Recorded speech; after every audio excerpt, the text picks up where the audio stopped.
Janani. See, in a team, the most important ingredient of a team is energy. You should having a team member and somebody is not energized, the team becomes very dull. Janani is a classic example of, in a team, how somebody can be very full of energy and having contagious energy. And energy is something like it's a wildfire, like a forest fire, it just picks up and goes. I asked her about what is her idea about team. She says somebody should be mentally strong to be a team player. Otherwise, he cannot be a team player. That is her idea about a team. Now, Janani is going to give again from an ACB, that is an advanced communication series. On that, he's going to take a topic and from storytelling. Chokalingam is going to be an evaluator. And I now call Chokalingam to read the project objectives. Thanks, Jim. Janani is going to give her ACB project number 1. Her objective was to tell a folk tale that is entertaining and enjoyable for a specific age group, to use vivid imagery and voice to enhance the tale.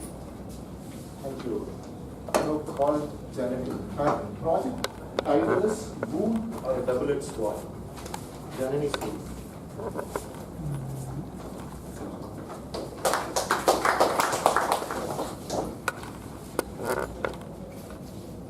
The 13th day of the Battle of Kurukshetra dawned with a terribly fresh, terribly bright, beautiful morning. On that day, the battlefield of Kurukshetra stood like a blank canvas about to be soaked by blood. Both the sides had their armies drawn and quartered.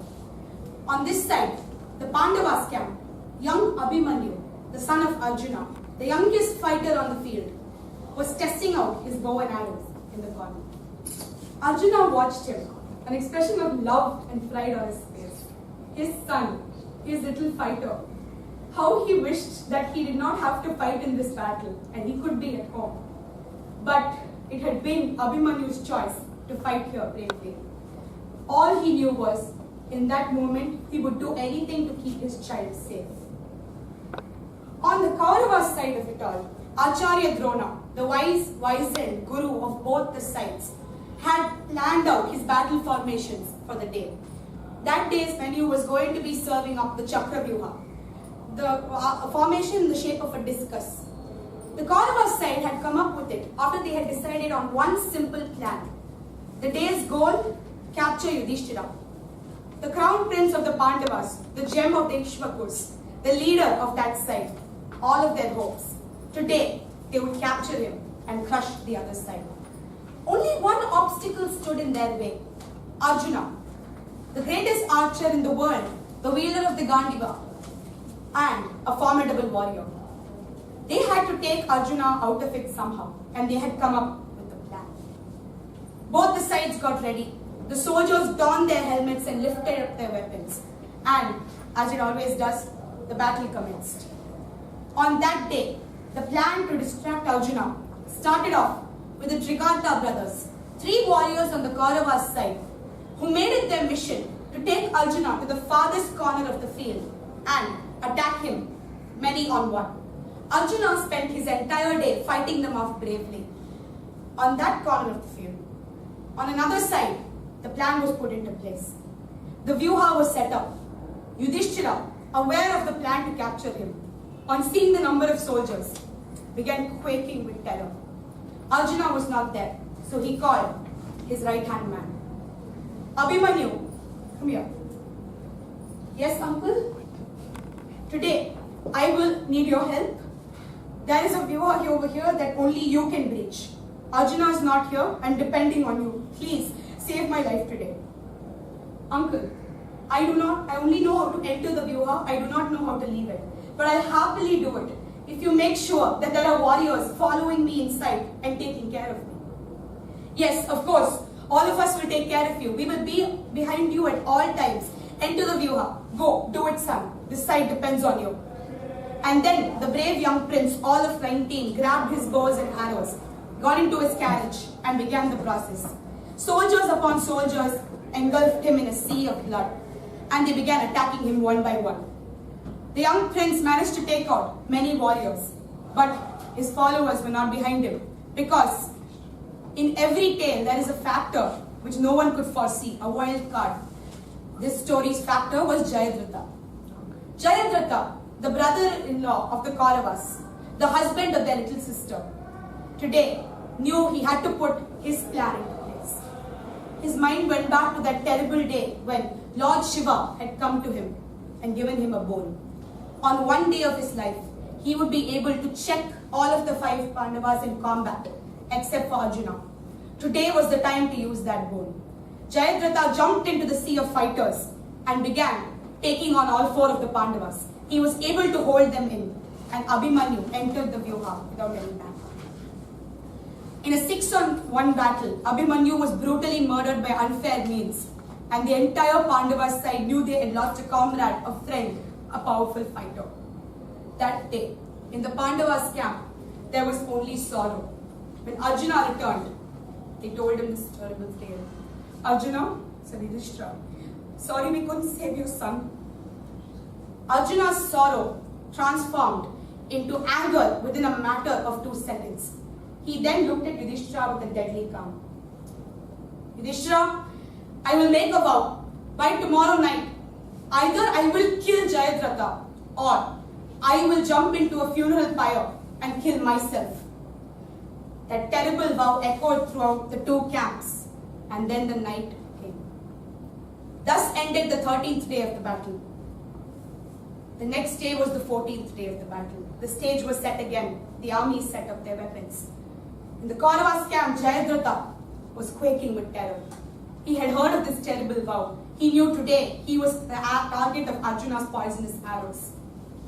He wanted to run away, but then he remembered another boon which his father had received in protection of him. His father had given him a boon that if anyone managed to shoot his head and it fell on the ground, that person would be splintering into 1,000,000 pieces. He knew that if Arjuna managed to kill him, Arjuna would die. And if he died, it would not be in vain. That day, Jayadratha put on his best weapons and entered the battle. The Kauravas had made preparations to protect Jayadratha. They had set up another formation, Acharya Drona. This was the lotus formation, three layers of warriors, all ready to attack when someone breached one layer, and Jayadratha in the middle, hiding safely in the back. That day, Arjuna was fury personified. He stood at the tip of the Pandava army, wielding his arrows with deadly terror, holding his arrows with such pain that they seemed to hurt his hands. The battle commenced. Arjuna began stepping into the warriors, and he began with his deadly precision.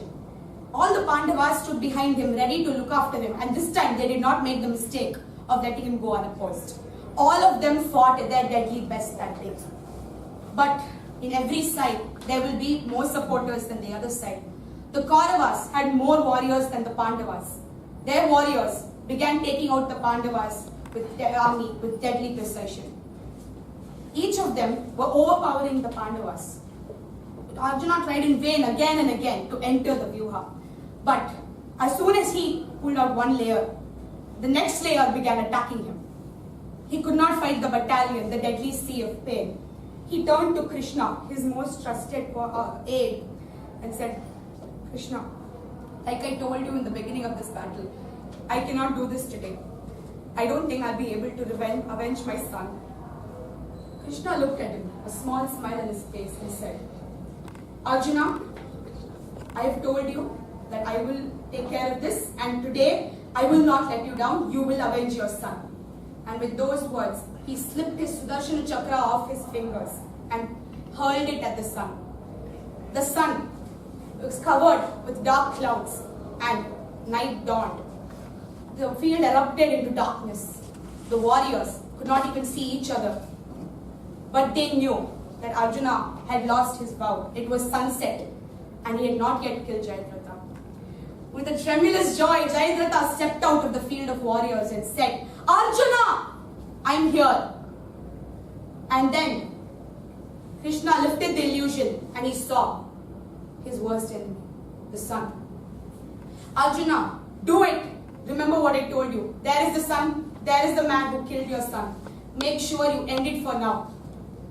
With that, he trusted his friend with all he had, lifted his arrows and shot. The arrow pierced Jayadratha's neck and threw his head off his body. The head travelled 1,000 kilometers to where Jayadratha's father was peacefully doing penance.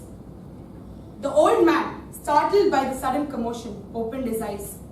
His son's head was on his lap. He got up in shock. The head fell on the ground.